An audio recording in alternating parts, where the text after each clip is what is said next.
What's going on, everybody? Welcome back into the channel. Today we have a new deck list for you guys. Before we get into the deck list, though, I want to thank everyone for the support lately. If you are new here and you're enjoying the content, make sure you hit that sub button. Support is always greatly appreciated.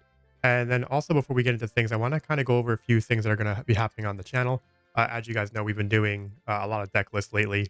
Matt's going to be coming back. We're going to be getting our matches going as well. So we're going to go back to having a deck list and a couple matchups each week. And then as well as that, this weekend we have an event at the store. There's a demo for Star Wars Unlimited going on. I want to record the event. I don't know if I'm just going to be showing you guys the live matchups or if I'm going to record the entire event and kind of show you guys the demo and the matchups. I haven't really decided that yet, but just know that we will be having some live content coming up, whether it be next week or the week after, just getting ready for the launch of the game altogether. And then the pre-release will be March 1st. We'll be recording some of that as well. And then the launch, we're going to be doing a lot more live content. You guys, I hope you guys are ready for that. Also, as well as pack openings and giveaways with packs as well. So today, you guys know how we do it now on the channel. We're going to be going over our deck list. We're going to be going over cards that you can add in replace of some of the cards that I have. And then we're going to be doing a force table demonstration of the deck. Yes, I understand that the deck force table might not be the best way to go about showing a demo, but it is what it is for now. This is kind of how we're rocking with it. But with that being said, let's go over the leader of the deck we're going to be going over. This is one of my favorite decks to play at the moment. It's a lot of fun. And we're going to be talking about the Grand Inquisitor today. So his leader ability is for an action, deal 2 damage to a friendly unit with 3 or less power and ready it. When the Grand Inquisitor first came out, it was crazy because I had him so low on my initial tiers and rankings of leaders. Maybe because he didn't have as much support as he does now, obviously now that everything is out. But that being said, the ability to ready up units with 3 or less power, yes, you have to do some damage to them, but this allows you to gain incredible momentum, incredible speed. Especially, it gives you an opportunity to do damage on the first turn. Now, Sabine can do that as well, but she's doing damage to herself. Whereas the Grand Inquisitor, all he has to do is do 2 damage to a unit, and then he can attack into the opponent's base. And I'm kind of go over a few units, how this is really, really powerful, especially on the first turn. And then obviously epic action, if you control 6 or more resources, deploy him as a leader unit. And then on attack, you may deal 1 damage to another friendly unit with 3 or less power and ready it. So you're not dealing as much damage, and you get to ready up a unit with 3 or less power. Again, this allows you to have incredible speed and kind of take advantage of that. And it makes it so some of the fast decks have to kind of decide whether or not to attack into your units and over attacking into your base, because you're attacking just as fast as they are. So it's a lot of fun. One of the downsides of it is that, yes, you are damaging your units, making it easier for your opponent to take out your units. And so you have to kind of work with it. So there are some cards in this deck to kind of try to get around that. And I'll kind of go over them as we get to that point. But again, Grand Inquisitor, one of my favorite decks to play at the moment. It's a lot of fun. Just to be able to re-ready your own units. We play the Security Complex as a base. 25 HP and epic action, give shield token to a non-leader unit. And the reason why this is so good, it helps with the ability to do damage to ready up your unit. So if your units, and I'll kind of go over this as we get to some of these units, there are some units that you want to have damage on them, but you don't want them to end up dying. So you want to damage them the first time, and then you want to go ahead and give them the shield, right? And then it gives you the opportunity to ready them up again. But yeah, it's a lot of fun. Yes, it only has 25 HP, but I think that it's okay, because being able to get that extra attack with that shield token, or just to protect one of your guys with grit, because a lot of guys in this deck have grit, as you'll see, to be able to dish out more damage and not have to fear losing that unit, I think it's worth it. So with that being said, let's go on here and let's hop into the deck list. We're going to start off with the ground units as always. And the first unit I'm going to talk about is actually my favorite card in the deck, is the Scout Bike Pursuer. Now, it is a 2-cost, 1/4, but with grit. So this is probably the best card to get on your first turn, because what you do is you play it, You use the Grand Inquisitor to deal 2 damage to it, you ready it up, and now you're doing 3 damage to your opponent, on the first turn. And if you get this in your opening hand with this deck, it's great. It's definitely what I look for. I oftentimes mulligan just to try to get this in my first hand. And then also on the first turn, I sometimes just go ahead and put a shield on it right away. This way, it does not die when the opponent readies up his unit, right? So I usually attack my opponent's base for 3 and I shield him up. This way I get another 3 attack on the opponent. And that's kind of like how I rock when it comes to the beginning part of this deck. It provides a really good start and you're kind of off and running. I played 2 First Legion Snowtroopers as the next unit we're going to be going over. The main reason why I play 2, it works really well with a couple of the units in this deck. It is another target to go ahead and get a free attack on the first turn. So if you don't end up getting your Scout like Sewer, you can go ahead and go your First Legion Snowtrooper and do the same. Just won't be doing 3, it'll only be doing 2. But you'll see that this card has some good synergy with some of the cards in this deck because when attacking damaged units, it gets +2/+0, and it gains Overwhelm. So this is kind of what I use to take out pesky opponents that have damage on them. This is kind of that card, and this is why I have it in the deck. Going into the next unit, which actually pairs very well with First Legion Snowtrooper, is Fifth Brother. Now, Fifth Brother, this unit gains raid 1 for each damage on him, so that's really good and really important. And then on attack, you may deal 1 damage to this unit and deal 1 damage to another ground unit. So, what's important about this is that Fifth Brother will always be a target for Grand Inquisitor because it's raid and it's not grit. So raid only activates when you attack, right? So when he's attacking, he'll do the extra damage, meaning that he is still a 2/4 every other part of the time. So he is a target for Grand Inquisitor at any point, and then he does damage to himself, so he can power himself up, and then he also does damage to an opponent by not even attacking them, right? And then that goes back into First Legion Snowtrooper that you can then attack into those units with First Legion Snowtrooper and do extra damage and overwhelm, right? So that makes them a good combo. And Fifth Brother, because it's raid and not grit, it's a good combo for Grand Inquisitor at any point in the match. We have Baze here as our next unit here. He has grit, which is really good. Yeah, he's a 4/2/5, but again, with grit, he can go up to a 6 damage unit. And then if you have initiative, he gets sent. So it's a good way to kind of power him up, especially because he's only a 4-cost unit. So he can get down on turn 3, and you can try to get things attacked into him, but try to keep him alive. Sometimes I like to put a shield on him after he takes some damage.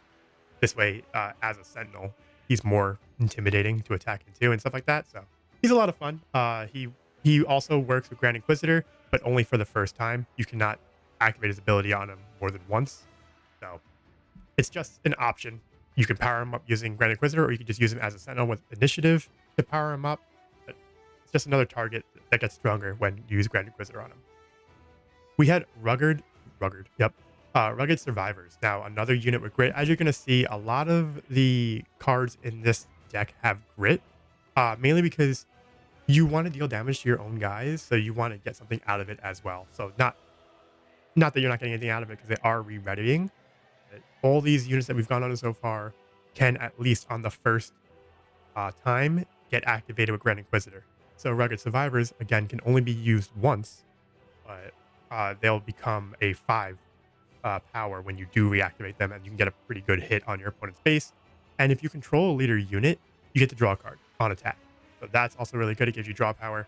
It's pretty good. Seven Sister, another 5-cost unit. It has Saboteur.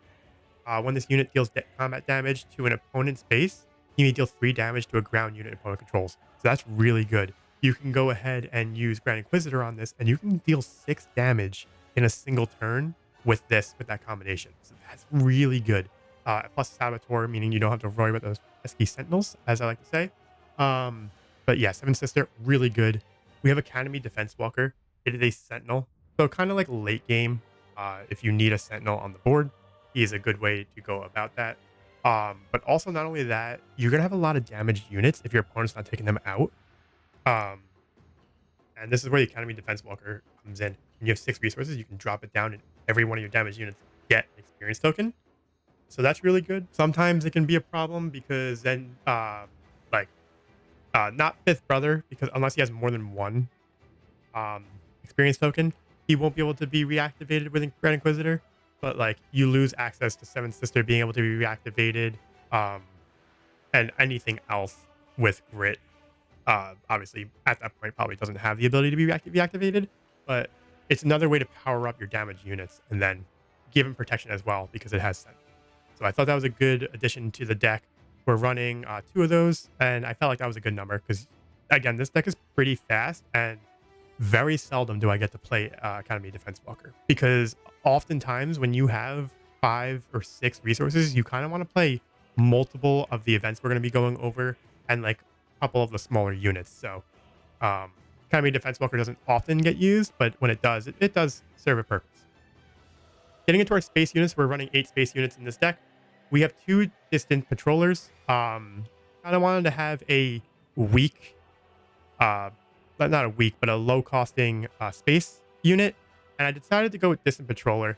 And the main reason for that is I can use Grand Inquisitor if I really need to pop it. Yes, it will die, but I can give a shield to a vigilance unit that I have. So you're looking at the Scout Bike Pursuer, Phase, Rugged Survivor, or Academy Defense Walker.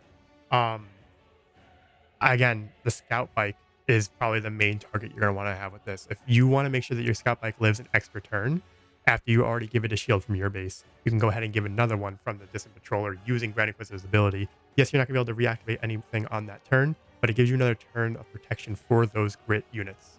So, something to keep in mind there. Going to our next space unit here, we have the Imperial Interceptor. I play this in a lot of my aggression villainy decks.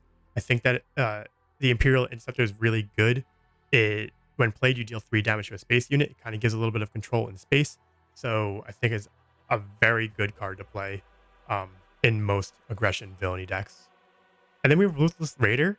Again, another control-y type of space unit. I played in a lot of my aggression villainy decks, as you guys have seen. But when played, deal 2 damage to an enemy base and 2 damage to an enemy unit. And then when it's defeated, you do the same. So this gets a ton of value, whether it's played or defeated. And then also it does get to attack as well while it's still around. So it's dealing a lot of damage to your opponent. And it's a good way to kind of control space if you need it to do so. But that's going to do it for all of our ground and space units. Again, you're seeing a lot of Grit units. It works really well with Grand Inquisitor. It's just a lot of fun being able to re-ready up your own units. And so with that being said, let's go ahead and hop over to our events. We're running a pretty decent amount of events in this deck, but they're all low cost events, and I'll kind of explain why. Our first event we have right here, we have Moment of Peace. Now, Moment of Peace, you get to give a shield token to a unit. Self-explanatory. As you see with our base, as you see with the Distant Patroller, and Moment of Peace now, for the cost of 1, that's like just really good. You get to protect one of your units with Grit who have taken damage, and they're at that point where they're really scary to go up against. So you're just using this to kind of protect those Grit units and then attack into your opponent's base. It's just a really good card for those cards. I run 2 Force Throw. Now, we do have a pretty okay amount of Force units. We don't have too many, but Fifth Brother and Seventh Sister and the Grand Inquisitor, those are our Force units, but oftentimes there is at least one of those on the board. And so Force Throw, you choose a player, that player discards a card from their hand. So even if you don't have the Force player, that's good on itself because you can force your opponent to get rid of a card that they potentially need. And then on top of that, if you control a Force unit, you may deal damage equal to a unit equal to the cost of the discarded card. So that makes your opponent think twice about discarding, like, oh, look, I'm not gonna be able to play this high cost unit in a while, so I don't really need it. Well, if you have a Force unit and they're like, oh, if they have a 6 cost or a 7 cost, they're like, oh, it's turn 2 or turn 3, and I don't want to I'm not gonna be able to play this. I might as well get rid of the big cost and hopefully draw another one, right? That makes them think twice. Because taking 7, 6, 9, any type of damage like that, just from a 1 cost card, is extreme value, and that makes your opponent think twice. So that will make them get rid of a low cost card and potentially make it so they can't actually make any extra plays that turn. So it's just a good card. In general, I play 2 of those. I play 3 Force Lightnings, and the reason for that is 1, it costs 1. choose a unit. It loses all abilities for this phase. I often use this to get rid of Sentinel, because Sentinel is kind of annoying. We don't really play many Saboteurs. If actually we don't play any Saboteurs, but we do have things that help get around that. But again, this is one of those ways to get around Saboteurs. And then if you control a Force unit, which again we often do, pay any number of resources and then deal 2 damage for each to a chosen unit for each resource paid this way. So yes, you can make this a 4-cost card, but then you're getting rid of a Sentinel, and you're dealing 6 damage to a unit. So this is a good way to remove something, but also get rid of Sentinel, in my opinion. It's a good way to get rid of that. Plus, there are other units that are annoying with their abilities, and you can get rid of any ability. It doesn't just have to be Sentinel. I just often use it on Sentinel just so I can continue getting in that onslaught on the base. 3 of 4 keep fighting. It is a must in this deck. A lot of your units are 3 or less power. Yes, I guess when they get grit, they'll go over 3. But for the scout bike, if you just keep him at the 2 damage, he becomes a 3 cost, and you can attack multiple times, whether it be with the Grand Inquisitor on the first hit, and then go ahead and use keep fighting, so you can get 3 hits in one turn. It's just really good. It's needed. It's really good with Fifth Brother because again, he has a lot of damage on it. With a card I'm going to be going over in a little bit, it's still 2 power because it's raid that he has. So definitely good with Fifth Brother. It's just a really strong card in this deck. I have Power of the Dark Side. I often like to play this when my opponent only has 1 unit on their side. And then you just get to defeat it. It's a low costing defeating a unit. Or if they have 2 threatening units, I try to make them make a hard decision and stuff like that. But oftentimes I'm using this when they have 1 unit on the board just to force them to get rid of that unit. It's very strong. And then I play 2 Vanquish because if anything gets out of hands, I can just defeat a non-leader unit. Yes, it sucks that I can't defeat the leaders, but there are other ways to kind of go about getting rid of those. This is for those big ships, really, because the ships, if this game lasts a long time, which oftentimes it does not, but if your opponent plays one of those like big like 6, 7, 8, 9 cost ships, it becomes a problem. So I have this just as kind of remove for that.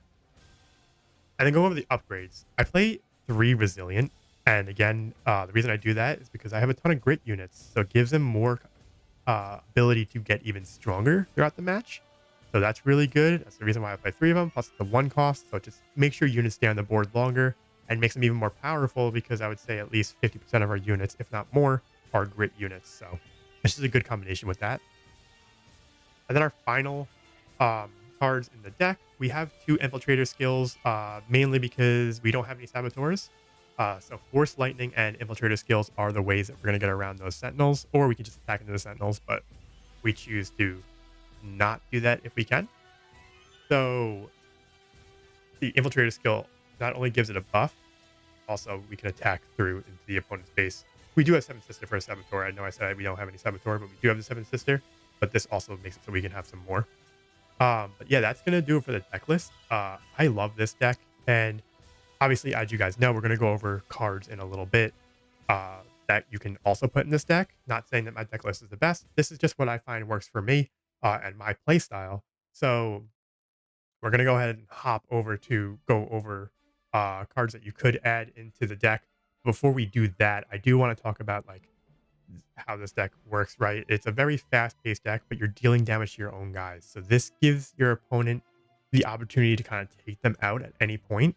So using the events to give and upgrades to give more HP and to give shields, and then the space units to give more shield as well, is very important. You have to kind of keep in mind that it's easy for your opponents to take out your units because you're putting them at a point where they are left with 1 HP. So you have to keep that in mind. So you have to kind of play around that. If you can do that, then this deck is extremely powerful and really fast. It's just a lot of fun. I can't believe I had this deck at D tier, my first tier list, but it's a ton of fun. I love playing it. With that being said, we're going to go ahead and talk about a few units you can go ahead and put in this deck. If you want more Sentinels, you can go ahead and put Lieutenant Charleston in here because when you play it, you can reveal up to 4 Vigilant units. and then he would get those numbers of experience tokens. So you can reveal 4 of the cards, and he becomes a 6/6 Sentinel, which is pretty good. I chose not to go with that because I went for more of a speed style rather than a more defensive style. But it's definitely a card if you feel like you need the more protection. He's a card you can put in there. Del Miko, I think he's really good. He has Restore, so it kind of keeps you in the game. You can use Grand Inquisitor's ability on him once before you kill him. But not only that, though, each opponent plays cost 1 more. So each opponent event, sorry. But that's actually kind of big. So if you can keep Del Miko on the board, you're not going to want to use the Grand Inquisitor's ability because you're going to lower his HP to making it so he's easy to kill. But it makes events harder to play for your opponents. So he's a card you could definitely think about putting in here. Um, we have Gideon Hask. He's pretty good. When an enemy unit is defeated, give an experience token to a friendly unit. Now that is the reason I did not put him in this deck is because I'm not really attacking into my opponent's units. I'm focusing on the opponent's base more often than not. So I'm not going to be getting many experience tokens off that unit. Plus, we have a couple 5 cost units that we do want to play more often. We have a 7 Sister, which is like, that's what we want to get on the board for 5 cost. And if we play Rugged Survivor, that's another card that gets buffed up using Grand Inquisitor. So that's why I didn't play him. I felt like the other 5 cost units were better for this deck. Count Dooku is a card you can play in this deck. He comes in shielded, which is pretty good. And then you can take out a unit when he's played. I just felt like I didn't want to play any 7 cost units. We don't really get to 7 resources too often. And when we do, we want to play a ton of little cost events that are going to disrupt our opponent rather than playing 1 unit when we have 7 resources. So that's why I didn't play that. A couple of other big cost cards that you can potentially put in the deck. I originally had AT Suppressor in the deck, but I felt, again, we never really got to play it. It oftentimes just went in as a resource, so I was like, eh. And then Avenger. I also had Avenger in this deck at one point, and same thing. Often went down as a resource, so I did not put it in the deck. And then we have Super Laser Blast. One of the newly announced cards, leaked cards. Defeat all units. It's just basically a dark hole. If things are not going your way and you find yourself alive, you can play this. It's high risk, high reward, I guess you can say. The main thing is that you want to play it when your opponent, like when you both have 8 resources. You want to play it when he has not many resources left, because when you're playing this, you're probably using all your resources or most of them. And if your opponent still had resources to play, then it was just a waste, because then your opponent is basically, you get rid of all your units, and then your opponent is pretty much reset up getting their units back on the board. You can't because you have no resources. So think twice before using this card. Use it at the right moment. Use it when your opponent has no resources left, and make sure that he cannot put things on the board when you use this card, because more often than not, you're not able to put anything on the board, or if you are, you're not putting too many things on the board. So keep that in mind. Going in, we could always play the Cargo Juggernaut. You can heal using that, but I chose not to really go for that. Now I'm going to kind of go over the upgrades that I was thinking about putting in the deck. At one point, I had Devotion. Devotion giving you Restore 2 on a unit, also giving you +1/+1. Devotion was kind of cool because it was a way to kind of give something Restore to kind of keep you in the game if you are getting kind of slapped up. It probably would end up being a sideboard for me if I need it, if I'm going up against a deck that's a little bit faster than mine. But still, definitely a good card to keep in mind. I do kind of like the Electro Staff, but I probably wouldn't put it in the deck. But while attached unit is defending, the attacker gets -1 and a 0. So that's just fun to put on your Sentinels. So like A's, because he gets stronger if you have initiative, because with grit, and the opponent's not doing as much damage as he can with the Electro Staff. So it's just something to kind of think about with Baze, but that's the main reason why I didn't put it on there, because they're We don't really have too many sentinels in this deck. Going further, you could put things like takedown in here and repair if you want to go ahead and do that. I chose not to go that route, obviously. You can, if you want to go ahead and put Vader's lightsaber or Fallen lightsaber, because we do play some Force units in this deck. That's another option for sure. Force choke, another option, because it would end up costing 1 with the Force units. So those are always good. And then you can go ahead and we can talk about, I'm not going to really talk about all of the villainy units, but one of the units I was kind of trying to think if I should play it or not was the TIE Fighter. I chose to go with the Distant Patroller over the TIE Fighter as a low-cost space unit, and then the other villainy unit that is really good in this deck and definitely deserves some consideration is Admiral Mahdi. And the reason for that is you can use Grand Inquisitor to take it out and then give something on your side an extra action. So even if they have grit and they're over 3, you can find a way to go ahead and reactivate them. It's a deck that definitely goes in my sideboard, and depending on what I'm going up against, it does find its way into the deck because it is really good, because it just gives you another option and another way to not have to deal damage to those units that are powered up with grit to a point where you have to take them out. You can use Mahdi instead to keep them on the board another turn and attack again. It's just really good with that. So those are the possible cards that you can play in the deck. Obviously, there are a few others.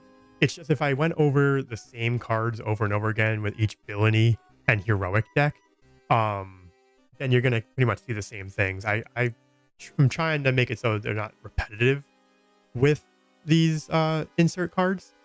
But yeah, it's definitely a lot of fun. And it's a deck where, again, you need to pay attention to what you're doing, because you are weakening your units to the point where your opponent can take them out at any given moment. So keep that in mind. Use your shields, use your upgrades to protect your weakened units in terms of HP. But in terms of them being weakened, they're actually more strong because a lot of them do have grit. So that's why this deck is a lot of fun, because you're powering up your own units, whereas your opponent might not want to do that. And it makes it so you can do it yourself without attacking into your opponent's units and attacking into the opponent's base. So it's just a lot of fun. But with that being said, we're going to go ahead, as you guys know, we're going to go ahead and hop into Force Table to showcase the deck. We're going to be going up against Boba Fett today, showcasing it against that, one of the better decks out there. So we're going to showcase how this deck can kind of fare up against that. And again, we understand, especially when they're playing as Boba Fett, I don't know what the heck it is, but when the AI plays as Boba Fett, they do some questionable things. So again, this is not going to be like the best showcase. Understand that the AI is not as smart as a human player, most likely. But this is still a good way that I can show off the combos that I like to do with the deck, even if the opponent would be doing something different in a real life situation. But I can still showcase these combos. So as you guys know, we're going to be hopping over to Force Table. I'll see you guys there. All right, guys, welcome into Force Table. Now we know, obviously, like we've stated before, this is not going to be the most accurate way to showcase the deck, but it's still a way to showcase some type of combos that we can do with the deck and what makes the deck so much fun. We're going to be going up against a Boba Fett deck, one of the better decks to go up against in terms of like how hard the matchup potentially could be. But we're going to hope that we get a certain card in my hand. We do not get it, but we're going to try to rock with what we have. Anyway, we do have Baze, which could be kind of fun, especially with the cards that we do have. But yeah, I'm going to put down you. And I think I want to put down Power of the Dark Side could be actually good against this deck we're going up against. So maybe I put down Baze. I think that's what we got to do right now. I'm going to go ahead and put down that. And actually, I think I'm just going to grab Initiative here. I hope that we draw 3. I want Fifth Brother. Fifth Brother would be perfect. We got Baze back. That's pretty good. We're going to go ahead. Actually, keeping you is pretty good. Put this down. I'm actually going to go ahead and just straight up use Power of the Dark Side. Just so he's forced to get rid of his card. I am then going to go ahead and attack into the base here. Just try to get a little bit of pressure. He does grab Initiative, which kind of sucks for us, but okay, this is a great card to have at this point. And this is also another really good card. But I think we're going to go ahead and we're going to drop down our 5 cost here. The fact that we have Speeder Bike is really good. Okay, that's fine. Let's go ahead and put out Speeder Bike. Shoot first. He's able to take out our lieutenant there. That's actually not that big of a deal to us. We're going to go ahead and deal 2 damage and ready up our guy here. We're going to go ahead and then we're going to give him a shield as well. And then we're also going to go ahead and give him 3 more HP so we can go ahead and actually swing into stuff and get him even stronger. Though I want him to swing into me and probably pop my shield. That was kind of the reason I gave the shield. I probably shouldn't have given the shield, but here we go. This comes in shielded. We have 4 resources. We probably want to go ahead and play the space unit. So let's go ahead and drop him down. We have 5 resources next turn. We're going to go ahead and be able to play our Grand Inquisitor, which is going to be pretty good. With Boba Fett coming out here, we can kind of try to do something here. We have 5 HP left. I think what I want to do is I actually want to have him defeat his shielded unit. Overwhelming Barrage. He's going to take out our shield, which is fine. He now does 6 damage, which is kind of annoying. Oh, actually, what we do here is we go ahead and we give our guy a shield. So if he does want to, he does choose to go into our guy here. That was mainly just so I can survive 1 more turn. We're going to go ahead and attack here. And what you're going to see here is we're going to do 3 damage. And then we're going to... Yep. So because he's still only at 3, he has grit. He's at 3 power. I can go ahead and do this 1 more time. Now, we will probably lose him next turn, but he readies up here, and we're going to be able to get another big hit on that base. This is why I love the Scout Bike Pursuer in this deck. It has potential for a lot of good combos. Now, he has initiative. We're going to go ahead and pass. We're going to put down an interceptor here. We have a keep fighting, so this could potentially be really good if he chooses not to murder us right away. I am going to go ahead and attack into the base.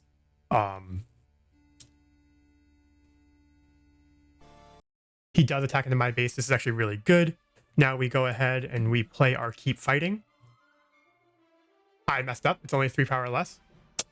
That was pretty bad. I was supposed to play out my leader first.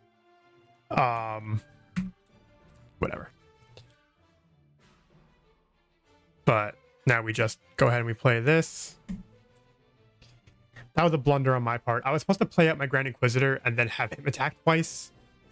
I got a little too ahead of myself, but you're kind of seeing how the deck works. We don't really need to put down a resource here. He will play 2 and suspend my guy using the effect of the fire spray, and I'm actually just going to attack with the Scout Bike Pursuer. Now, as you see, it did not matter. I got ahead of myself. I was supposed to play out my Grand Inquisitor and then play keep fighting. This way I can go ahead and attack twice with Grand Inquisitor because he has 3 or less power.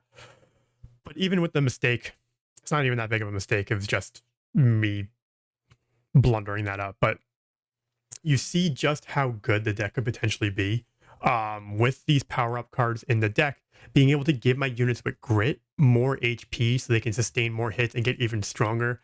Grand Inquisitor able to hit Scout Bike Pursuer twice after Resilience to make it so it can attack. And not only that, on the second turn, it attacks for 5. That's really good. Seven System is going to come out there and deal out 3 damage to Boba Fett every time that it went off and attacked the base. I could also use Keep Fighting on her. Another really good combo because I could have gotten 6 damage on Boba Fett and he already had 3 damage on himself. So with that being said, you kind of see how this deck operates even with my blunder of playing Keep Fighting without having my Grand Inquisitor out. That's my bad. But it's still a lot of fun. It's one of my favorite decks to play at the moment. I slept on this deck when the game first got announced, and it was one of the first leaders announced. But now you can see just how powerful it is. It's a lot of fun. And yeah, so I hope you guys enjoy it. Again, the link to this deck list will be in the description below, so you guys can kind of test it out for yourselves, make changes as you see fit. And with that being said as well, we have a lot of things coming out on this channel, including this Sunday, we have a demo event at the store. So I'm going to be recording that and playing some live matches and potentially the demo of how to play the game as well. Then we also have pack openings when the game comes out. We have giveaways. We're going to be giving away packs as well. So we have a lot of things coming out. And then also I'll kind of go over the giveaways as we get closer to the time, right? So again, I want to thank everyone for the support lately. It has been great, greatly appreciated. If you are new here, consider subscribing and liking the video if you guys enjoyed. I'm greatly appreciative of all the support I've been getting, especially lately. And again, if there's anything I can do to increase the quality of my videos, let me know. I take all criticism and even any ideas from you guys and try to implement them into my videos to make a better experience for you guys. So with that being said, we're going to go on and get out of here, and I'll see you guys in the next video.